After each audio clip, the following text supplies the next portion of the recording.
Bapak. Di sini kami akan menjawab soal-soal UAS mata kuliah Pendidikan Agama Islam. Sebelumnya, izinkan kami untuk memperkenalkan diri kami. Perkenalkan, nama saya Aldin, NIM G1A02101. Perkenalkan, nama saya Kurniawati, NIM G1A021005. Perkenalkan, nama saya Husnul Khotimah, NIM G1A021003. Perkenalkan, nama saya Meli Hendriani, NIM G1A021007. Perkenalkan, nama saya Raden Muhammad Aziz Maulana dengan NIM G1A021011. Baik, di sini saya akan menjelaskan tentang kaidah fikih, yang dimana kaidah fikih ini merupakan kaidah yang berasal dari simpulan dalil Al-Quran dan sunnah terkait hukum-hukum fikih. Banyak sekali kaidah fikih yang dihasilkan oleh para ulama, namun ada 5 kaidah dasar fikih yang utama, yaitu sebagai berikut. Yang pertama yaitu perkara tujuan hidup. Kaidah fikih ini berasal dari hadis Nabi, yaitu sesungguhnya amalan itu tergantung pada niat. Kaidah ini menegaskan bahwa setiap amalan yang dilakukan seseorang akan sangat bergantung terhadap niatnya. Apakah amalan itu akan diterima oleh Allah Subhanahu wa taala atau tidak, tergantung pada keikhlasan niat orang yang beramal tersebut. Suatu ibadah pun dapat kita bedakan di sini, yaitu dengan ibadah yang satu dan ibadah yang lainnya. Misalnya saja niat sholat zuhur, asar, maghrib, isya dan subuh itu berbeda-beda tergantung pada niatnya. Yang kedua yaitu keyakinan tidak bisa dihilangkan dengan keraguan. Kaidah ini berasal dari hadis tentang orang-orang yang ragu-ragu apakah dia telah buang angin atau tidak dalam sholatnya. Kemudian Rasulullah SAW bersabda, hendaknya tidak meninggalkan atau membatalkan sholatnya sampai ia mendengar suara atau melihat dari kentutnya tersebut. Selanjutnya nomor 3, yaitu kesulitan mendatangkan kemudahan. Kaidah ini berasal dari firman Allah Subhanahu wa taala sebagai dalil, yaitu Allah menginginkan kemudahan bagi hambanya, tidak menginginkan kesulitan buat kalian. Maksudnya adalah apabila terdapat kesulitan dalam suatu hal, maka akan ada kemudahan atas sesuatu sebelumnya.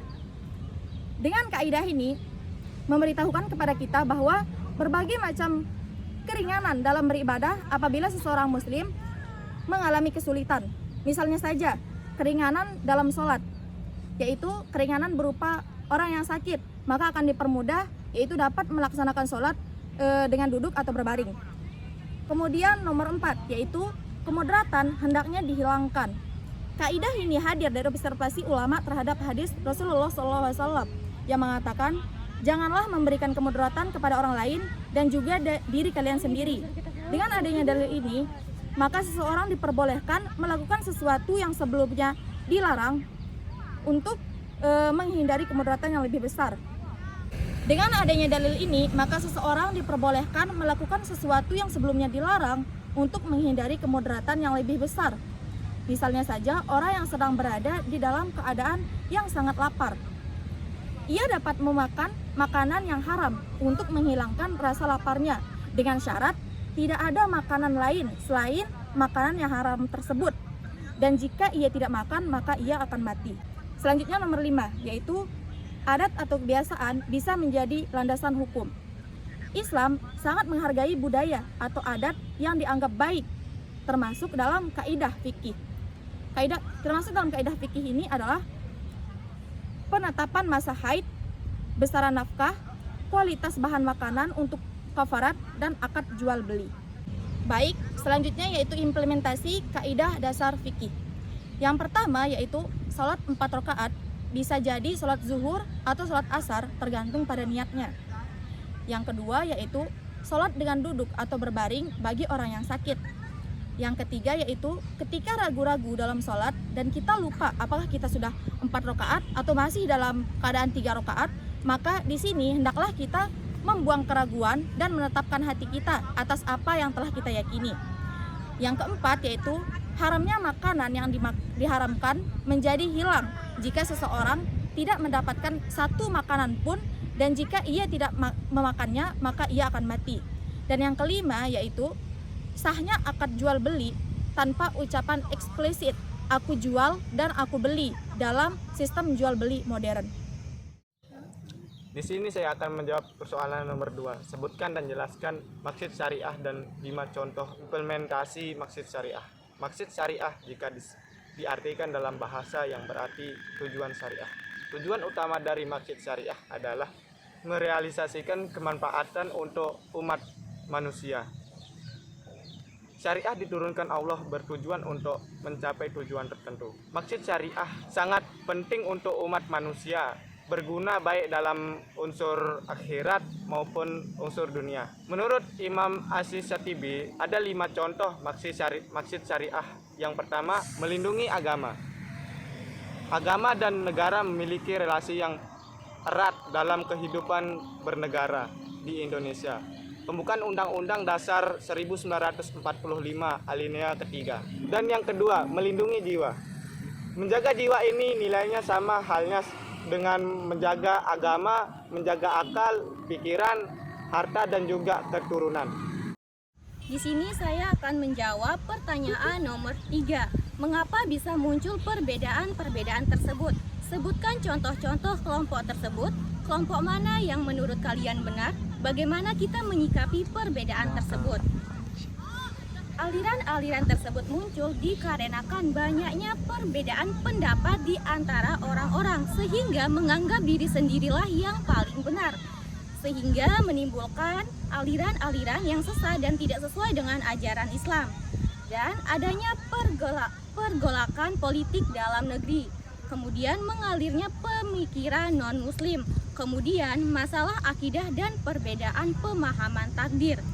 Contoh-contoh kelompok tersebut antara lain Ahlus Sunnah wal Jamaah, Syiah, Khawarij, Mu'tazilah, Murji'ah, Qadariyah, Zabariyah, Maturidiyah, Ahmadiyah.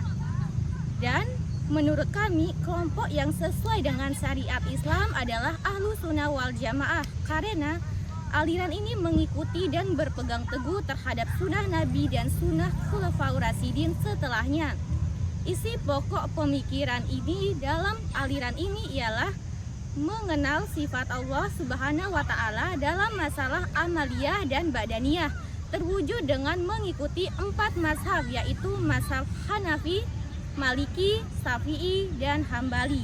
Kemudian aliran ini meyakini apa yang ada dalam Al-Quran dan hadis sahih adalah sesuai dan tidak bertentangan dengan akal, dan mempercayai dengan yakin apa yang berasal dari Nabi melalui hadis-hadisnya baik yang mutawatir maupun yang ahad adalah suatu kebenaran. Dan kami menyikapi perbedaan ini dengan sikap toleransi, namun tetap berpegang teguh pada prinsip dan keyakinan yang kami anut dengan menjadikan Al-Quran dan hadis sebagai pedoman atau penuntun arah. Di sini saya akan menjawab soal nomor 4. Mengapa Indonesia sebagai negara mayoritas Islam tidak menerapkan hukum Islam dalam pemerintahannya? Kita ketahui bahwa di Indonesia tidak hanya agama Islam saja yang diakui dan diperbolehkan eksistensinya di Indonesia. Kembali kepada Pancasila dan UUD 1945, Indonesia adalah negara kesatuan yang memiliki berbagai macam budaya, bahasa, suku, dan ras. Ini merupakan ciri khas dari bangsa Indonesia yang tidak dimiliki oleh bangsa lain. Di Indonesia, setiap warga negara boleh memilih agama sesuai keyakinan mereka, dan seluruh umat beragama dilindungi haknya untuk melakukan ibadah. Pada surat Al-Kafirun menyatakan bahwa agamamu, agamamu, agamaku, agamaku. Islam sangat mendahulukan toleransi antar umat.